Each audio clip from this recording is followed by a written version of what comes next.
I guess we won't have a quorum, but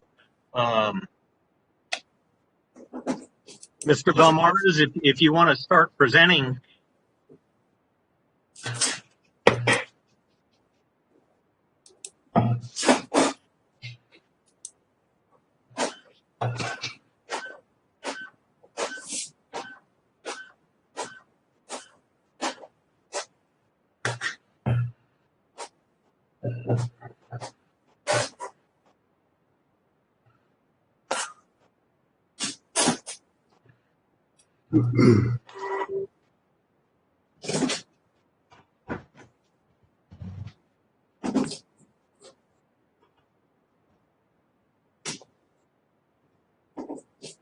Did someone say my name? I haven't gotten a response. I only got one response, and Richard's not going to be able to make it, but we won't have a quorum. But I think you can present, and we'll see if you get any other members that get online. Okay, sounds good. We're ready to go. Okay.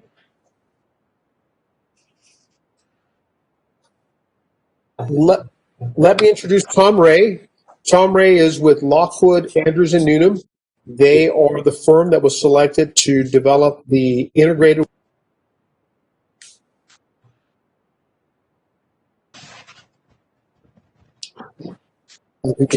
modeling, some of the other things. So what I'm going to do is turn it over to Tom and let him start with the integrated water master plan. And at some point in that presentation that we have, we're going to focus in on the alternative water sources, which I think is something that the SEAC would be really interested in, primarily since we're looking at secondary water and reclamation and reuse and some of the other sources that might be available to us. So, Tom, all yours. Very good. Let me first, let's check and see. Can you hear me okay? Yes. Okay, this is the just in time for the 12:15 train that comes behind my office. So let me apologize for that. But anyway, great to be here. We'll go quickly through these slides. As you can see, this one's focused on the water supply strategies that the city is looking at, both for emergency water supply as well as supplemental water supply or secondary water supply. And we'll talk in just a minute a little bit about the difference in those two types of water supply. We're going to make this presentation to the City Council. It's excellent that we're being able to bring this to you first, get your comments and direction. So please, as we go through, if you have issues or questions, see things that we've overlooked or not looking at particularly in terms of environmental impacts of some of these alternatives, be sure to send us a note. But let's start with Laredo's projected population and water demand. Both of those are very significant. The city will be growing in the future. The Region M regional planning process, in conjunction with the Water Development Board, has looked at projections for Laredo, has those updated in their 2021 plan. And as you can see, around 300,000 today, growing to over 600,000, doubling by the year 2050. And how does the city's water supply meet the demands that will come from both the population, and also with this comes some industrial growth, commercial growth, those types of activities that have water demand. This is a table out of the Region M plan.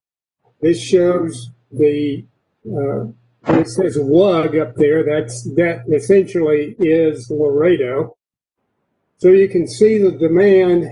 The numbers there are in acre feet per year, which is how the Water Development Board anyway develops their plans, in acre feet per year.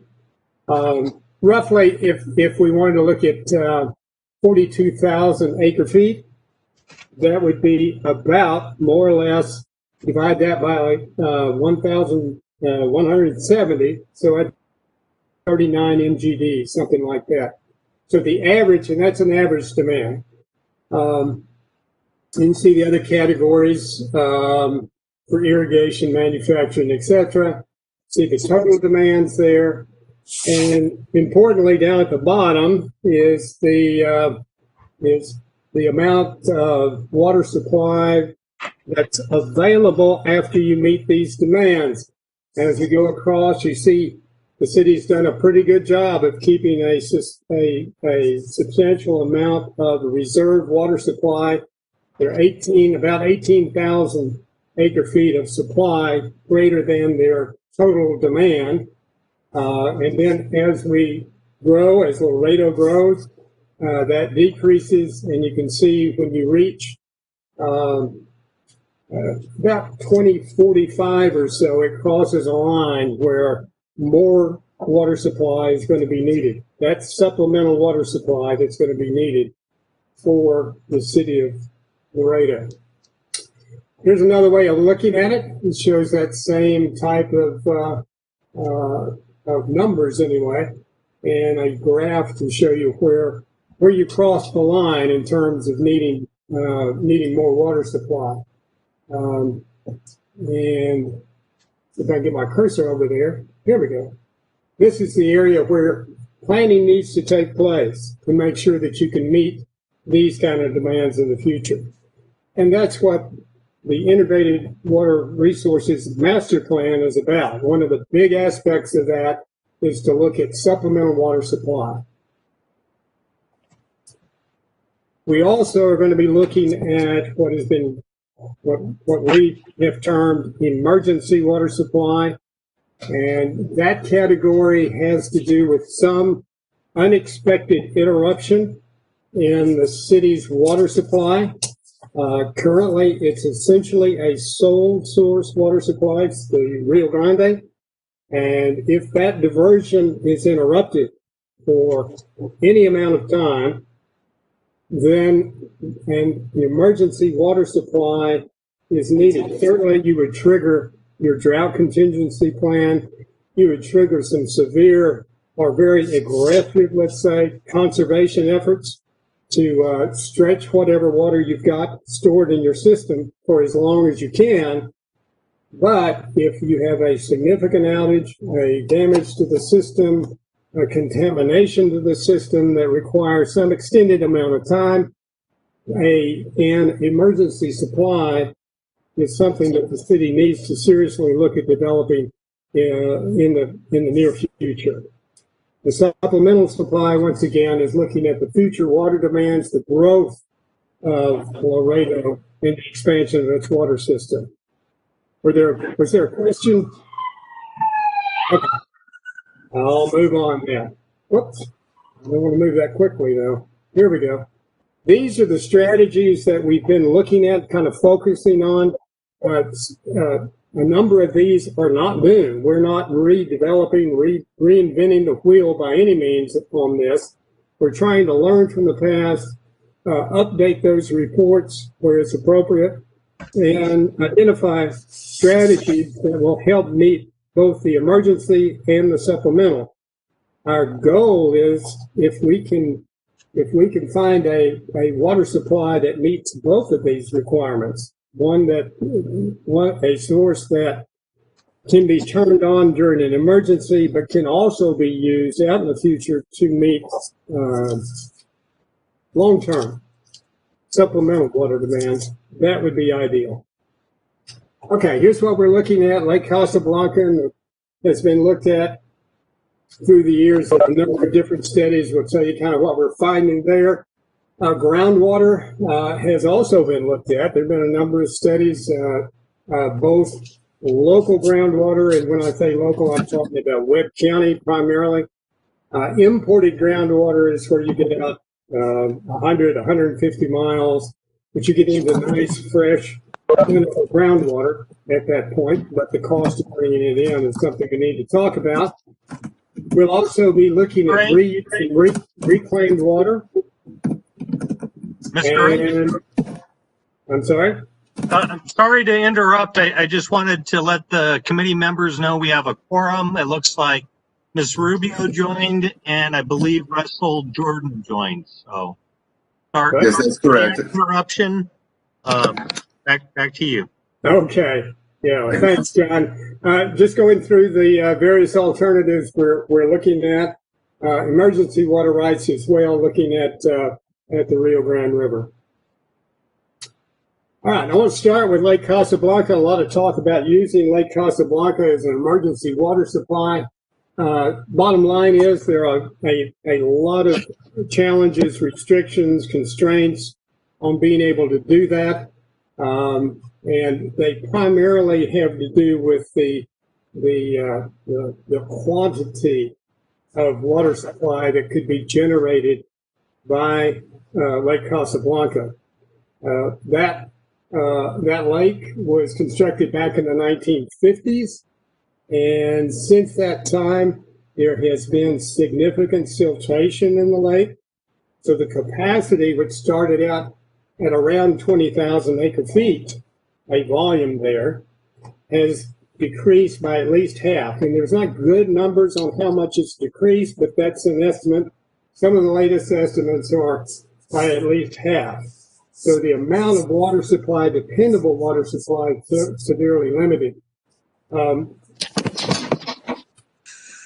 There have been work, two different types of work have been done on the availability, on the capacity of Lake Casablanca, on the evaporation, on the need and the cost of dredging to gain back that capacity. And if you can look at this up on the slide, it's 1,000 acre feet of capacity can be dredged, added, but the cost is going to be around $3 million per acre foot. So if you've lost half of your capacity in Lake Casablanca today, you're talking about trying to restore somewhere around 5 to 10,000 acre feet, and you see the costs associated with that. Plus, we have to recognize that the disposal of dredge material is an environmental as well as a costly issue that has to be considered. So we have, if you look now at the bottom, conclusions and recommendations, the amount by permit, and there is a water rights permit on Lake Casablanca, which allows the diversion of 600 acre feet, 600, which is about 500, no, it's about a half an MGD, 500,000 gallons per day. That amount of water is not going to provide a substantial water supply. It will be exhausted in a matter of days, less than a week. It is more than likely. So the cost of dredging added on to the limited supply, plus we have to take the water from Lake Casablanca to the water treatment plant at Jefferson, and that is a substantial cost. We've done some preliminary, very preliminary numbers, but that's about a $50 million system, pipeline system, to get water from Lake Casablanca to the Jefferson plant. So, bottom line is that Lake Casablanca functioning as an emergency or supplemental water supply is very limited. We don't anticipate that being a recommendation out of this report. All right. Have a number of groundwater options that we're looking at, the local and the imported groundwater. We talked about what those terms mean earlier. One I am excited about, one that is new to the portfolio of options for Laredo, is the northern Webb County area.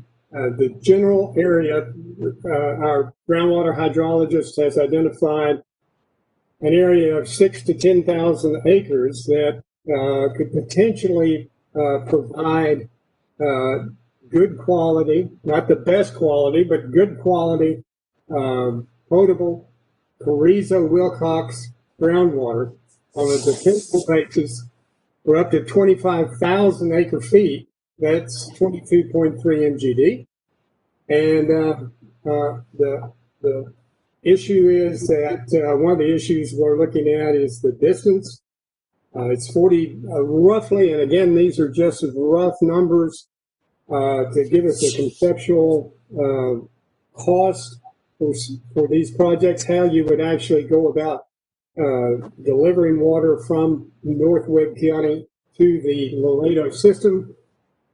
So we're looking at a geographical distance of 40 miles, but that would require about 47 miles probably of pipeline to get into the Laredo water system.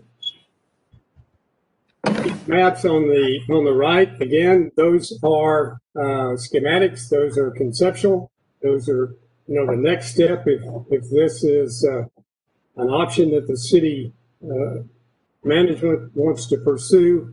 More detailed studies would be needed to identify locations and alignments, pipelines, that type of thing.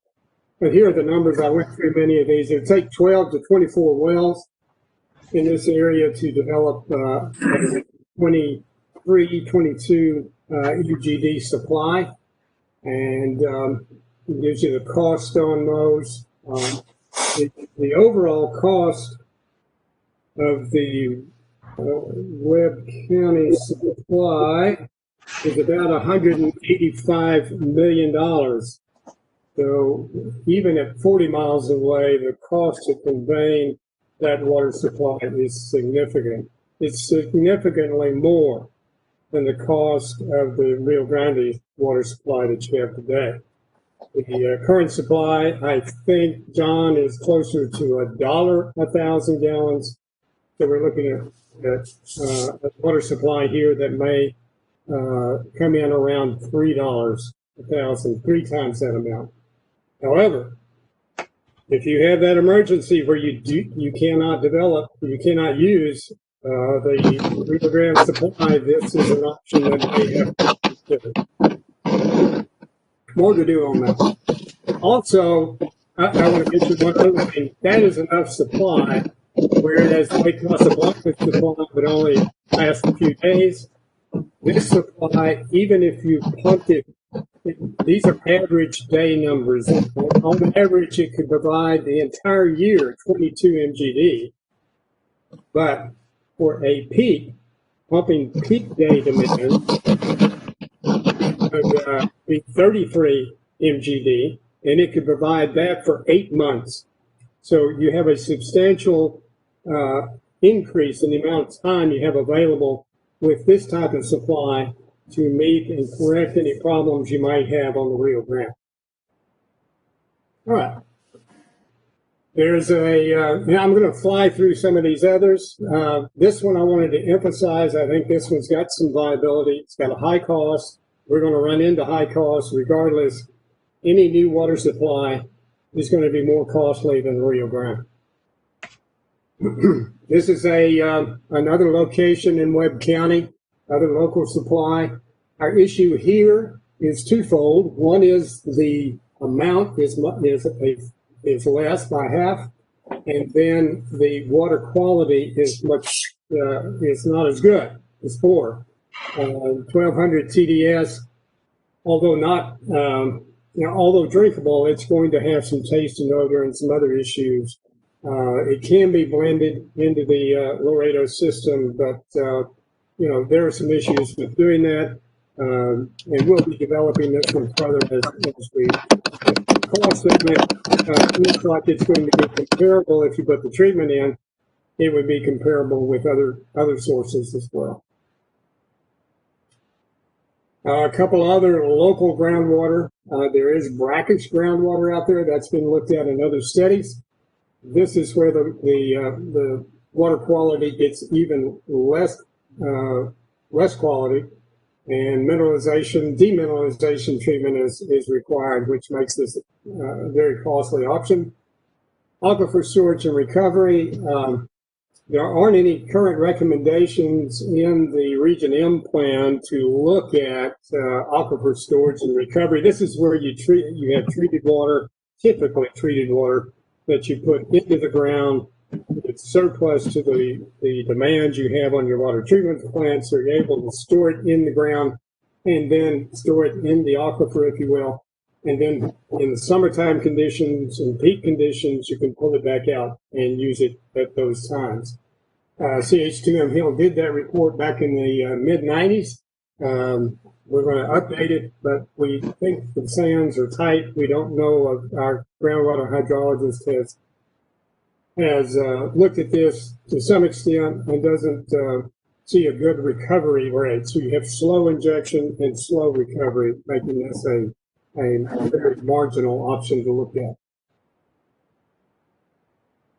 Imported groundwater. These have been looked at over the years, probably going back, Gene, maybe 2 decades to some of these. We're going to update these. Excuse me. We're going to update the findings of these reports. Our groundwater hydrologist involved is familiar with all of them, but they're a long ways away. You can see the closest in Dimmitt County is 70 miles away. So it has probably the highest feasibility of these three, maybe, surely in terms of its proximity. There are also the 2 projects that have been looked at extensively in Kinney County and one in Valverde County. These are good quality water. There is a lot of water available. But again, it's the distance involved that is the problem. Here is the reuse. This is an important option it's a supplemental option. This is straight out of the Region M plan, and it shows that the South Laredo wastewater treatment plant, an indirect potable reuse option, can be phased in starting in 2040. And you remember that the line where we cross the available water supply and demand, that line crosses around 2040 or 2043 or so. So bringing this phase 1 on, which would add another 3 MGD in 2040, would be a excellent option to look at, and then it can be phased as growth takes place. Another 3 MGD added by the year 2060. Does require some advanced treatment. This is not a cheap option. This is not inexpensive water by any means, but it is readily available from the city's highly treated effluent. Finally, we will continue to look at the Rio Grande. There are water rights there. We'll look at the potential of a low water weir or options of that sort. We're just getting started on that, on looking at those options. We do have a surface water expert on board who understands the Rio Grande and is doing the water availability modeling for the state. We'll look at those results, see if. But I would think here the city would continue to look at the opportunity to acquire additional water rights that might become available. So those, I think, Gene, is a quick overview of what we're looking at in terms of the water supply alternatives for the city of Laredo. Tom, that's correct. At this point, if there's any questions on those, if not, we can ask Gene to talk about the public outreach.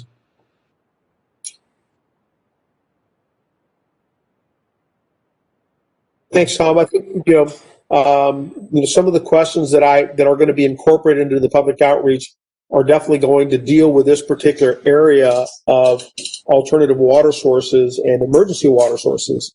So for the committee, do you all have any questions about that? Any concerns you have about secondary water and its cost and emergency water and its availability?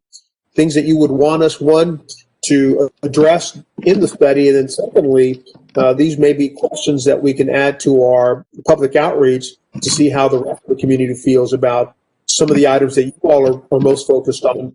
Obviously, the environmental impacts of the Rio Grande and what would happen to it if water would be diverted or withheld by Mexico, or if the water became contaminated, or if it just wasn't available to us for other climate reasons, how the city of Laredo can address those particular items as they relate to you all's concerns in the Environmental Advisory Committee. Any questions? And if somebody does, I think everybody's muted. So if you have a question, just unmute yourself. Oh, go ahead, Ivan. No.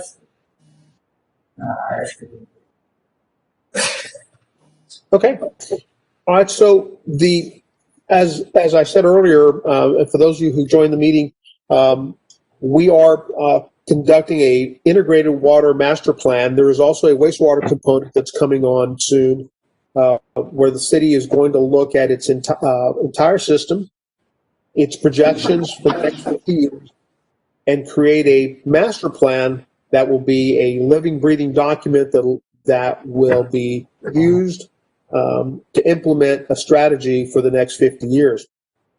Part of what we're tasked with doing, our group, the Studio Group, is to have public and stakeholder outreach components. So what we are doing is we launched a website back in July. It is a dynamic website. That is, it is going to be under construction all the way through, because ultimately it will be the repository for the master plan, both water and wastewater, a source where people can come see the plan, download the plan, make comment to the plan. And so as it's being developed, those components will be added to the website. And so you'll see changes on a regular basis, and we'll be producing those changes and publishing those changes through our social media, which we also launched back in July. And we have begun to do education pieces and slowly but surely craft a survey or a series of surveys that we will be using for public outreach. And so this month here, October, we launched our surveys. And so we have 10 section, about 100 questions total in that survey that deals with everything in utilities, from billing and water rates and customer service, all the way down to the secondary and emergency water sources, all those types of questions to get some feedback from the community on how they view the city's utility system, its current water rates, its current infrastructure, and some, hopefully, some additional wishes for what they'd like to see us do with our system going forward. You all are the first committee that has seen this presentation on secondary water, and we'll probably be one of the first ones that sees the master plan once it's drafted. We will be having these stakeholder outreach meetings, working through the committees, and in January, we will go out to the public in town hall meetings. Albeit there'll be virtual town hall meetings. When we first proposed this back in 2019, we were hoping to do live meetings and have people come in and fill out surveys on iPads or kiosk screens. But we've since have transitioned now to virtual town halls, where we'll have the links to the surveys, to the website. We'll have PowerPoint presentations. We'll hold webinars. And we're also going to incentivize the community to come to those. We'll have a drawing for some televisions and some other door prizes as they come through these virtual meetings to engage people into filling out these surveys for us, so that we get a better idea of their thoughts and wishes for our utility system. Once those have been completed, we'll submit our findings to them. They will be incorporated into the master plan, and ultimately by summer 2021, we will begin to disseminate all of the features of the master plan, as well as all the feedback we got from the community as it is incorporated into the water and wastewater master plan for the next 50 years. So, Tom, if you'll move to the next slide, I can kind of show just some of the things that we're doing in terms of engagement. We're going to have the town hall series, input in January 2021, output hopefully in the summer of 2021. That is where we present the findings in draft form for the water master plan, and then ultimately the project deliverables are due in September of next year. We're going to have a series of incentives that are built into these town hall meetings and these surveys. Hopefully people will take advantage of it and give us their feedback. We're hoping that you all help promote the surveys. That's something that we're going to be continually giving you all feedback on as those surveys are being filled out. And if there are additional questions or things that need to be asked, we hope that you would share those with us. We have the ability to add additional surveys and do polling through social media and the website. We'll be doing quite a bit of advertising to try to get these PSAs out there and get folks to participate in the town halls as well as in the surveys. Tom, if you'll go to the next slide, there is a website, laredowater.org. That is the website that we have set up where you can take the surveys, sign up for the town halls. You can subscribe to news and information. We are crafting a water master plan newsletter where we keep everyone posted on what's happening with the master plan and its updates. Some preliminary findings will be put out so that it can generate discussion. And ultimately, we will use that to disseminate the final draft of the master plan when completed. So hopefully we'll have a robust database that we can use to send that out to folks. And obviously we want to make sure that people engage with us. These are just some of the draft ads that we have that will be run through social media, Facebook, Instagram, Twitter, LinkedIn, and YouTube through the Google channels as well. So we hope to have a drawing in the spring of 2021. And then all of those rules for entry are available on the website. That's on that next slide that we've got there. And again, if you have any questions, I know Tom and his team are going to be available for all the technical questions, obviously on the public outreach for dates and information. They'll be posted on the website, and I'll be available as well to answer any questions regarding those. And that's our presentation. I've got a question, I guess, Gene or Tom. So on the water, are you looking at current water use? Or are you looking at trends? I would imagine that water use, it seems like water use continues to decrease per person, but have you looked at, I don't know, maybe the effects of xeriscaping or building code requirements like rainwater harvesting or AC condensate reuse? How about like using effluent for irrigation? Have you incorporated those into this plan? Those are generally, John, those are generally included. What we've used, what RIA asked us to use, and I think is a good tool available, is the Region M projections of water demand and water use. Those projections include the conservation. They include climate change issues that affect demand, and a number of those types of things. Water harvesting is one of those issues that's included indirectly. So to the extent that the Region M plan does a good job, and RIA sits on the Region M plan, so he kind of directs traffic on that and has looked at those projections, has been satisfied enough that they are representative of what we need to be planning for in the future, that he has told us, go ahead and use the Region M projections. As we get into the master plan, and we didn't get into the modeling issues, but the model, the hydraulic model that's being developed with the city utility folks, with Arturo and others, will identify differences within different areas of the city. It will also, in terms of water use and water demand, it will also look at future demand in terms of where that demand is going to occur, and will give us any decade by decade recommendation on what improvements, what additional capacity is needed to make sure those water demands and needs are met. Does that help? Thank you. Yeah, absolutely.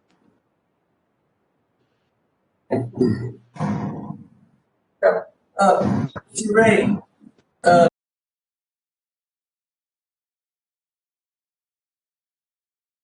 Summit County, it's a lot closer than the others, yet the cost, it does not seem to be that much lower compared to the others. Why is that? Is it because of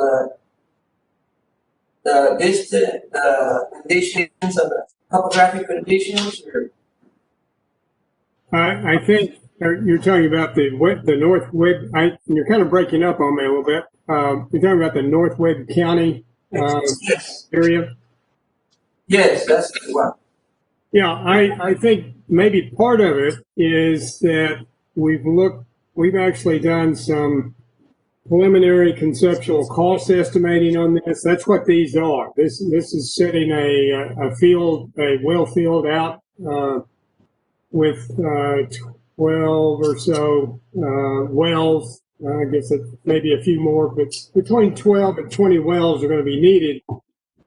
And the cost of those in today's dollars, as well as the pipeline here, that's a 42-inch pipeline, 47 miles in today's dollars. So I think what may be reflected here, and when I said it was, $184 million capital cost, that had to do with today's dollars. And I think some of the projects we've looked at are in dollars that are, back when the time of that study was done. Part of our job is to update those costs. So you've got a very good point. We want to make sure the costs are in the same dollars, taken to the same year for comparison purposes. And that's still in progress. So we will be taking these other local as well as imported groundwater projects to current dollars so that we can show the city, here are the differences in costs of these supplies with a little more credibility. Thank you. Mm-hmm. Thank you. And Mr. Ray, I have a question, sir. My name is Russell Jordan. And does your plan call for the purchase of this entire piece of property, or would it be more like an easement or something, or would be looking to purchase like a right to take water off of the property? And is that calculated in the cost per well? There is estimates of the cost for groundwater leases. You would have to develop this groundwater supply. You would have to obtain groundwater leases from the property owners to be able to use their groundwater and pay them for it. So there is a cost. There's a cost of actually acquiring those leases as well as servicing those leases over time. So that's involved, but Mr. Jordan, we're not looking at a specific piece of property. We're looking at a general area. I wanted to make that clear.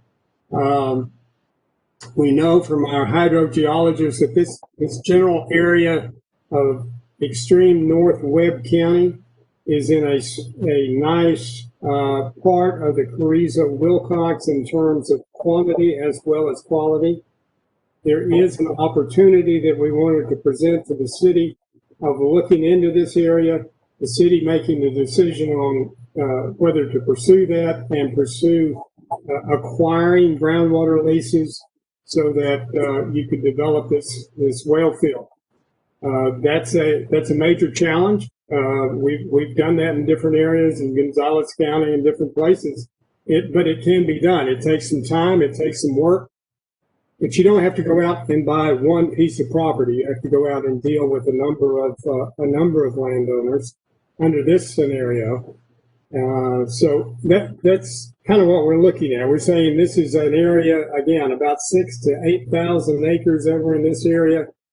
Can we find landowners that are willing to enter into leases, long-term leases, with the city to allow the city to develop that groundwater and export it. Well, it's actually to transport it to the city's system. Does that answer your question? Or Yes, sir. Yes, sir. It most certainly does. Thank you, Mr. Ray. Yes, sir.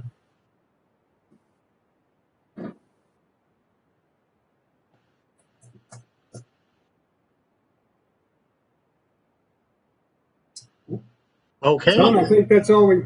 Okay. Well, thank you again. And I think Jeff might have had a question. oh, Jeff, did you have a question? Yeah, you're on mute, Jeff.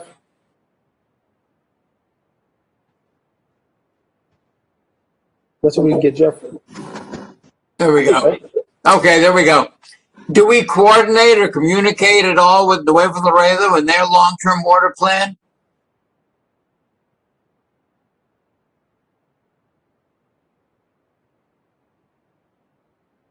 Tom, I think you're on mute. Tom, you're muted. Oh no! How did I do that? Hold on a minute. Let me get back. Huh.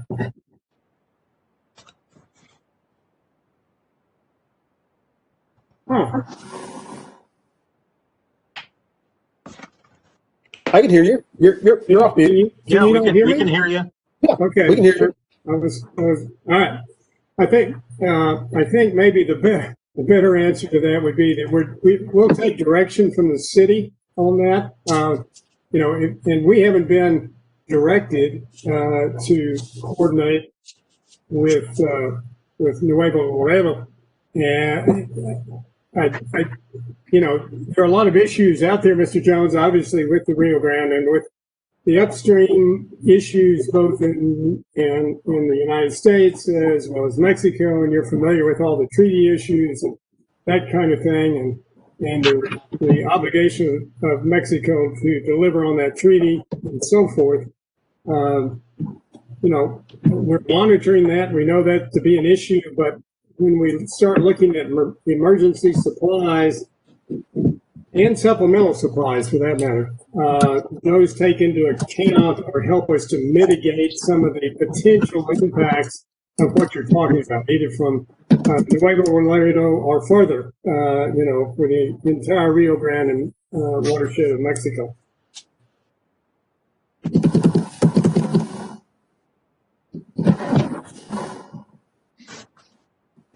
John, If I may add to that, Jeff, is that more than likely, I would imagine that the Water Development Board and the IBWC that contribute to the Region M projections have probably factored some of that in. But I think it's a point well taken for us to discuss with RIA and management on whether or not we might want to reach across and get some information from those folks that could be beneficial to our master plan.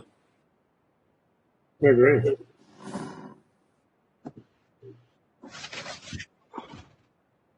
Thanks, Gene. And Tom.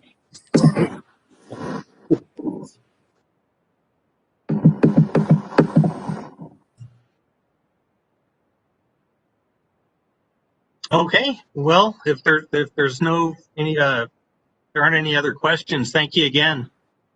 You bet. Thank you, John. Appreciate it. Thanks for the opportunity, guys, to present to you. And again, LaredoWater.org. If you have any questions for us, anything you'd like for us to run up the flagpole, either with Tom's group or with the city management or in the public and stakeholder outreach areas, please, by all means, email us. We'll get back to you as soon as possible. Gene, I guess it would be possible to post this presentation on that website. Absolutely. We'll put this up on the website, and as we make presentations, and again, as the master plan comes together, we'll start to add those things to the website where others can pop in and see it. Thank you very much. Thanks, John. Thank you. Thanks, guys. Thank you. Thank you all. Appreciate it. Have a great week. You too. John, do we have anything left on the agenda? We do. Can you act as chair? Sure. Okay, Mr. Chair. I guess for some housekeeping, let's if you would call the meeting to order, and then we can do a roll call, and then we can go into the next presentation. I think we just lost some of our members, or at least on my screen. I think Miss Rubio is out, and we may have lost some other people. Uh-oh. If we don't have the quorum. We still have a quorum, though. Okay, with 4. All right, perfect. Let me know, John. I'm not looking at an agenda, so if you want to. Okay. So I guess let me just read off the present. Mr. Jordan is present. Ms. Brewster is present. Mr. Jones is present, and Mr. Venegas is present, and Ms. Rubio was present, and hopefully she'll join us again. Okay. So the next item is a presentation by Caroline Vasquez from Environmental. She's been working on a grant that we're submitting to Parks and Wildlife, and so she just wanted to give a brief overview of the project. Essentially, it's going to be building a boardwalk in an area of Chicone Creek that we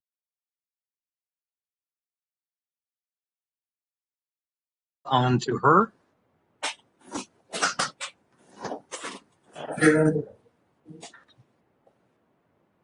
Hi, okay, so Caroline Vasquez, Program Coordinator for Environmental Services. So I'm going to go ahead and give a presentation for our proposal that'll be turned in November 6th.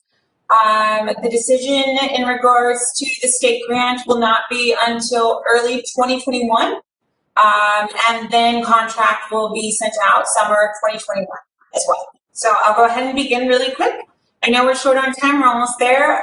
So I'll go ahead and give you as much information as possible, as quickly as possible. So let's go ahead and begin.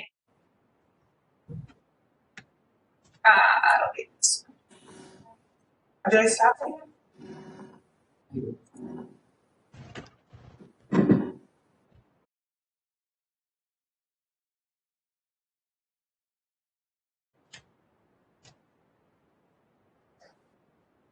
Okay. If at any point, please interrupt if the line cuts off or you can't hear me as well. So in regards to this project proposal for this grant, it will be the Chicone Lake Wetland Boardwalk. Environmental Services is the applying party for this grant. So let's go ahead and begin quickly to give as much information as possible. This is a Texas Parks and Wildlife grant. This is the first time that our department is going for this grant with the local park grant program. It is 50% federally funded and 50% state funded. It is to develop or acquire public land in order to develop, create, propose a public recreation area. It is a 50% matching grant.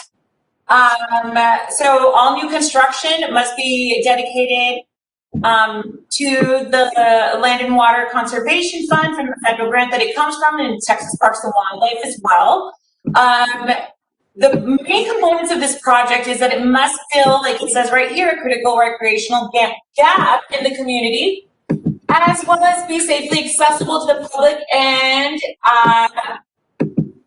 meet up with the American Disabilities Act as well.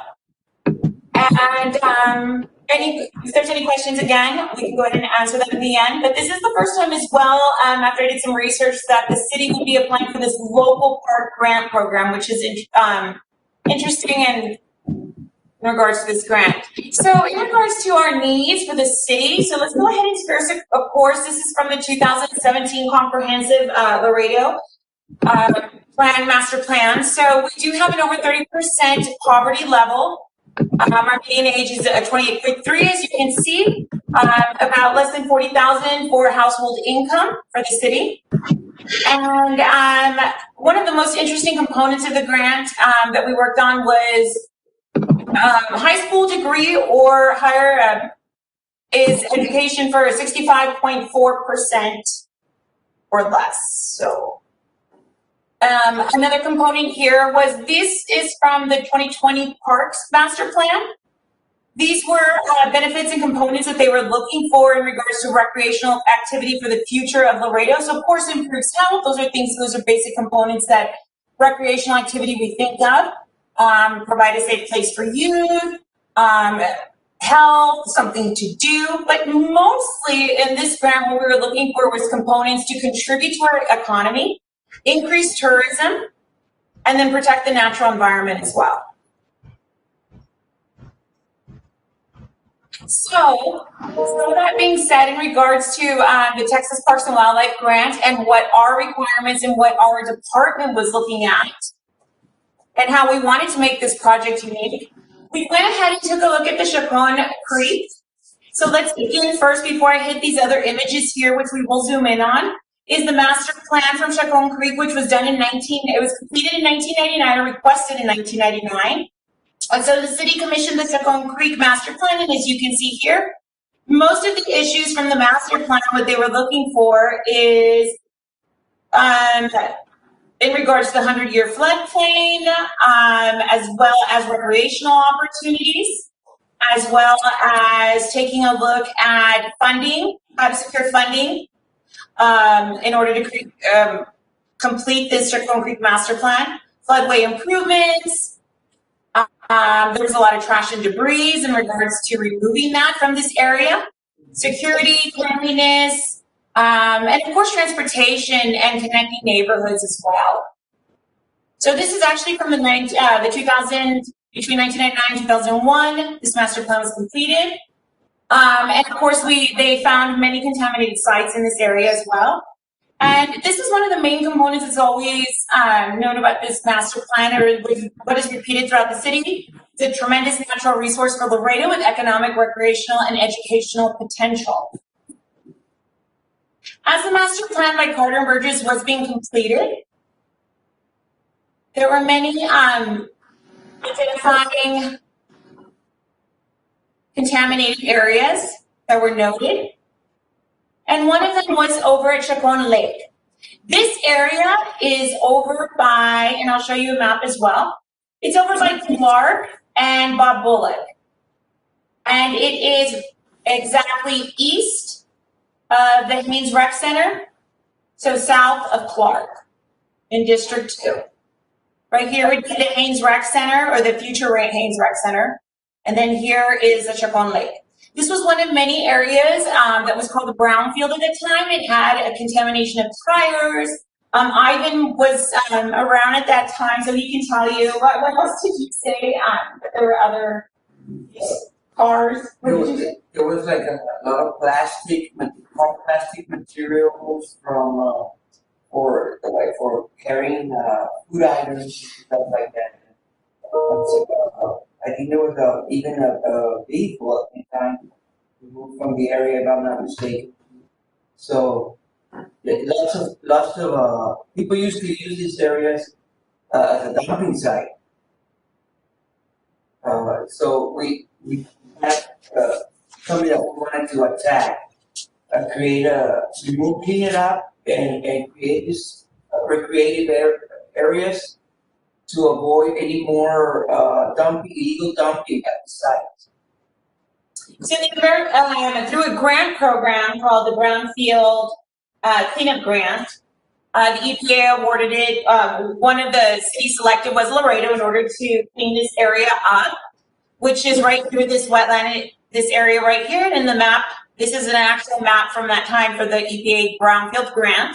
That was in regards to dimensions, all of that, latitude, longitude. And so in regards to the Chacon Lake, this area right here, the Brownfield Grant selected the city of Laredo to do a cleanup of hazardous substances that were found in this area. This area is about approximately, give or take, 18 acres, and it is in the Chacon Creek watershed. And it is now, you also know it as east to the Chacon Creek Hike and Bike Trail as well, over by Clark. So as Ivan said, there were years of illegal dumping, over 1,500 tires. These are images from that time. That was removed from just this area, and this isn't counting the other areas of the Chacon Creek where items were removed as well. Okay, so let's go to today. So today, we're going to go ahead and take a look at through another program and through another grant program through the EPA with assistance regarding for sustainable building practices. And this is today, you know, this is the James and Maria Luisa Haynes Health and Wellness Center over on Plum Street. And so this is a state-of-the-art center.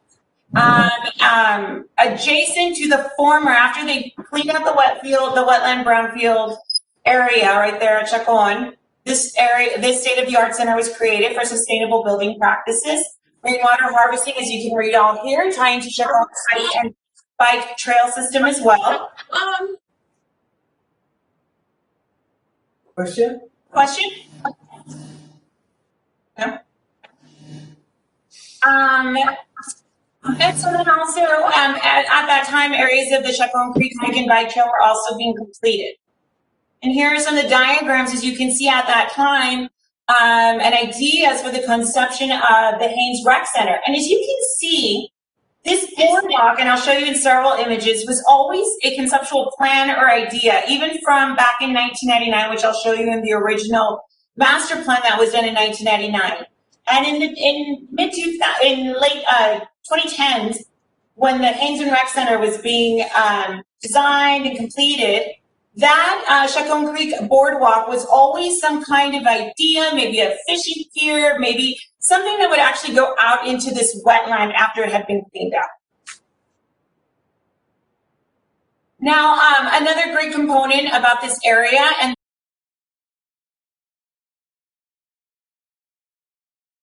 beautiful area to be.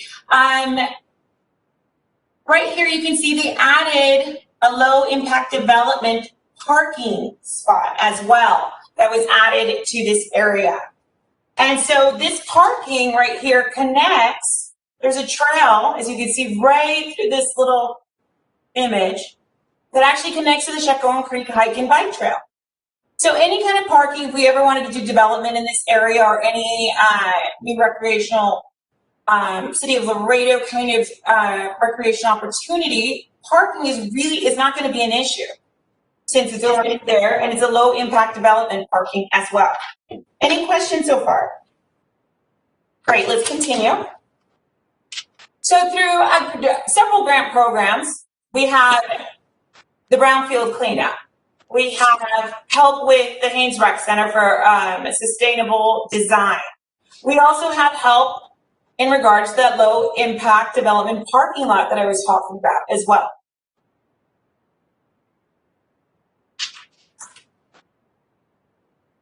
So really quick for you, I'm going to show you when the Haynes Rec Center was also being designed, as you can see here, I showed you earlier in the image, the fishing pier idea, but also there was an idea for a boardwalk to hit one point of the Chacon Creek Hike and Bike Trail. This is Clark. Over here is going to be Bob Bullock on this side, Haynes Rec, and here we go north. So right here, before we reach under Clark, you can see that this windy boardwalk was always an idea in that wetland area as well. It would connect to the Chacon Creek Hike and Bike Trail over by Haynes, and then there would be parking, and as you can see the trail, this parking trail down to the creek, and you could access the boardwalk.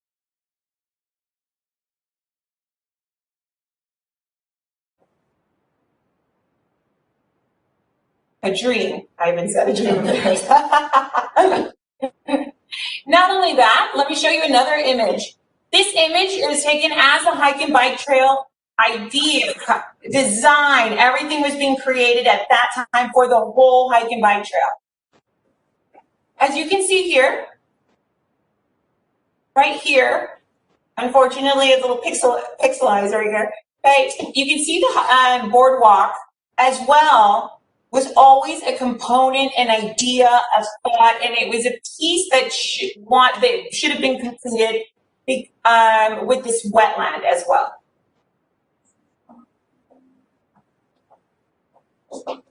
And another image as well of proposed improvement to the wetland restoration, as you can see here. That was this area right here. As I said, this is Loop 20. Here's the shopping center of Walmart Target, Clark right here. And then this is the wetland we are talking about. This is before Hampton Rec was completed. But as you can see, the boardwalk was always an idea as well. Just a few little history. In the master plan, just wanted to show you now we went over it.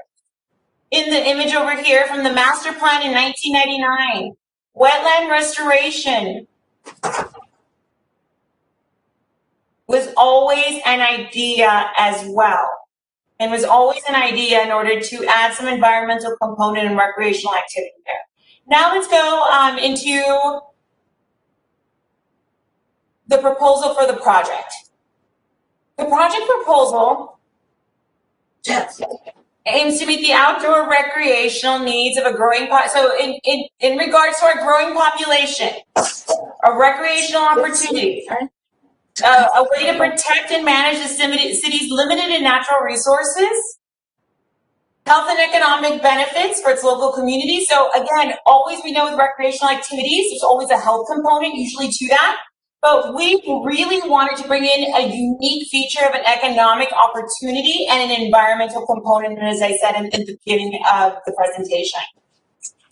We also wanted to enhance nature viewing opportunity, and another important component, which we are very involved in, is environmental education. So I'm going to touch base on how that works. And this will also be on our website next week. So here we are is a current picture. Here's Clark. Over here would be Loop 20 on the right side. We have the Chacon Creek Hike and Bike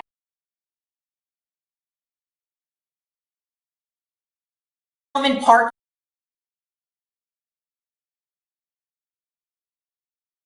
The trail connects right here and connects the Chacon Creek Hike and Bike Trail. The red is a proposed boardwalk that would go through the wetland that has been cleaned up, that was previously a brownfield.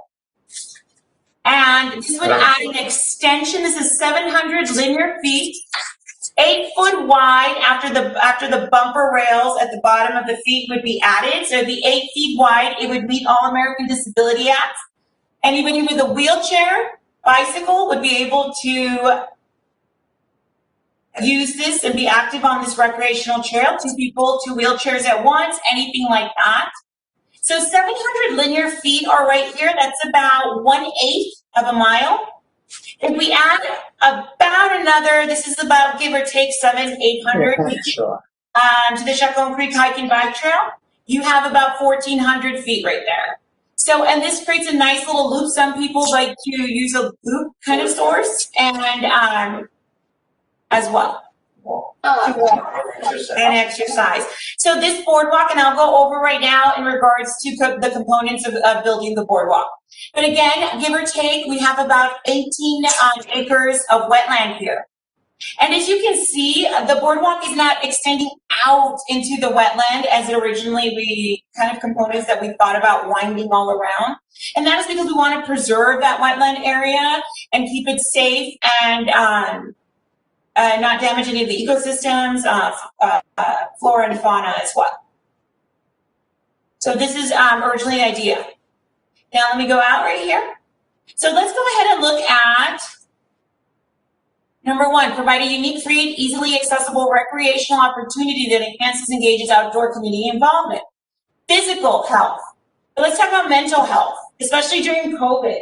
So, you know, environmental scenery, a different kind of view, the sounds of nature, and escapism. And that is something that I really wanted to add as a component, especially after the COVID issue, that we had recreational space, and not only that, an escape. an escape, environmental escape kind of situation over at the boardwalk. Another component that I wanted to talk about, very important component, is to go over education levels. We wanted to provide an outdoor recreational opportunity with an educational component. And in regards to environmental stewardship of our resources, to understand water pollution, stormwater pollution, floodplains, floodwater, discarding, just overall general littering as well as a big issue here in Laredo. And so several ideas, not only signage, environmental information about how the field used to look. What is a brown field? How does that happen? Going into the history, and that's why I brought the history into here. Not only that, having a web component, especially now with COVID, all this, where students can see actual video from back then, images, take part, play games in the wetland to remove tires. Those were ideas that we were looking at in regards to having environmental educational components also for teachers, students, make it fun, because a lot of the students are online, but then they also have to go to the area in order to interact in regards to birds. And we're planning to come up with more educational components and games involved to this, kind of like a Pokemon catch kind of go, where you're with your phone, or maybe some ideas in regards to what kind of birds you see or plants, things like that, in the wetland. So there's so much potential and opportunity in the future to make it bigger and bigger, this small area of 700 linear square feet, 8-foot wide boardwalk.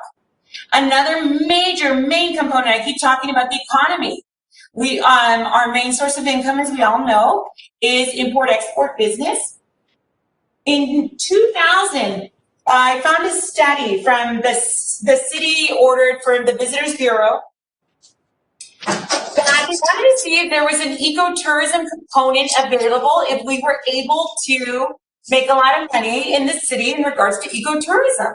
And because of the migration patterns with the birds during migration periods, yes, they said yes. If you clean out these rivers and streams, and this is back in 1999, you have a lot of potential in regards to economic income.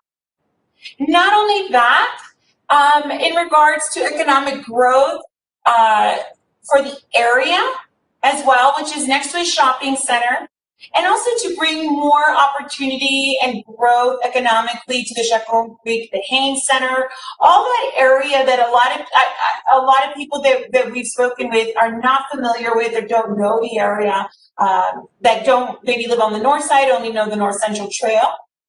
Not only that, like I said, the birding festival, we did get a letter of support, of course, from Rio Grande International, Rio Grande and Tricia Cortez, as well in regards to this boardwalk. And so from the birding festival that they have annually, this is a great opportunity in order to increase that, bring visitors to the area, expand it, and to add the wetland component boardwalk into this area as well for a recreational idea for economic impact as well. Not only short-term with businesses, but also bring more attention to Laredo with visitors. So environmental. So we're here today. The great thing about this boardwalk is a lot of boardwalks that we've researched and areas that we've been talking about. And since the boardwalk is located in a flood area zone, the 100-year flood plan, how we were going to build this boardwalk was basically precast concrete is the material. Several locations have used this. This is in Arkansas. This is exactly the kind of boardwalk. This is in a floodplain wetland. We made sure to look at boardwalks and bring images from the company that we are looking at and that have the same kind of situation as us in regards to the boardwalk. There would be no rails, handrails, except for foot rails right here. The reason there will be no handrails, of course, is because it is in a flood-prone area. Not only that, certain amount of inches of lift in regards to our city ordinance would have to take in effect. So floodplain waters, if that ever happens, would be able to pass freely underneath as well. And another component of this one is in Houston, as you can see here.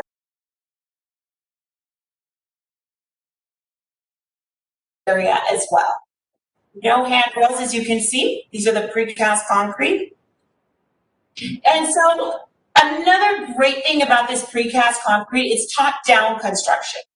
So no vehicles will have to be driving into the wetland, damaging the flora and fauna of the area. That is a very important component to this wetland, to this sensitive area as well. No handrails. Again, the flood component right there in regards to nothing getting caught on the handrails. So it's called tow curb warning bumper, as you saw here, down here at the bottom. Another thing would be, like I said, the boardwalk was sit a few inches above the ground. The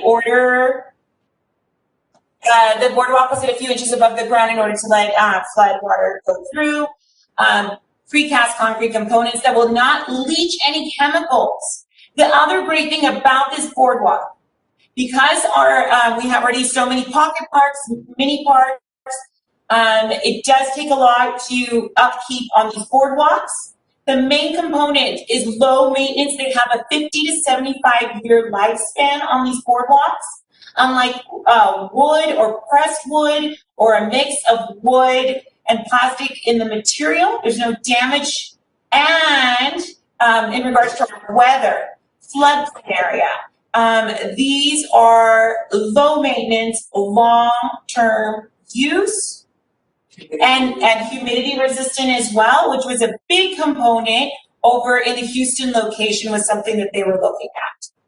And it's also extremely muddy in this area as well. These are texturized for safety. So if somebody's riding a bicycle, multi-use, no slippery, nothing of that nature where it can cause accidents. Also, some people wonder with no handrails, is it dangerous? No, as you can see, the amount of inches, it's perfectly fine. Does anybody have any questions in regards to the project, in regards to the location, or anything like that? I do. As far as the water flow, I think I had seen this project a while back with Mr. Porter, but is a well already also in place to keep the constant flow of the area, like to keep water flowing through it? Yeah, so I know you're very familiar with this. You worked on the mitigation plan.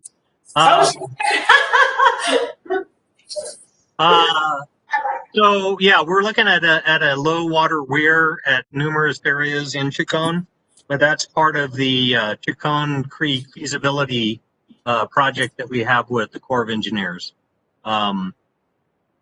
Yeah, this is separate, but yeah, obviously in the future we are looking at low water weirs to have water impoundments.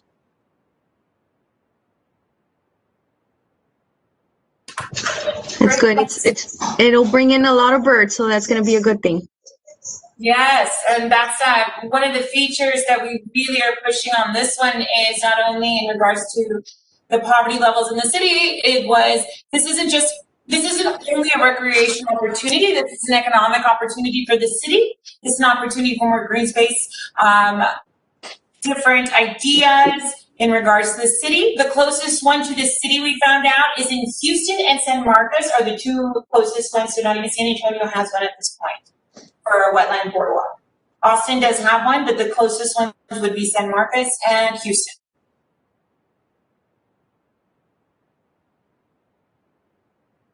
Any other questions?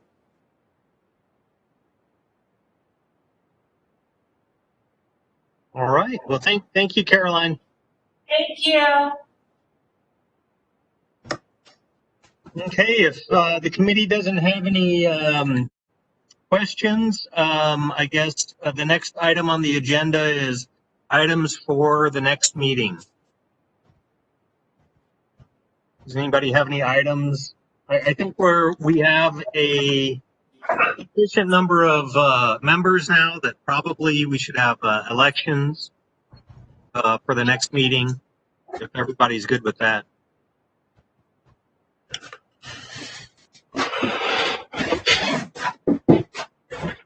Okay. If you don't have anything else, could I get somebody to make a motion to adjourn?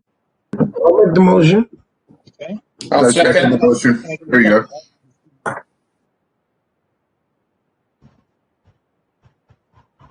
All in favor? Aye. Well, thank you, everybody. We'll probably have another meeting in November.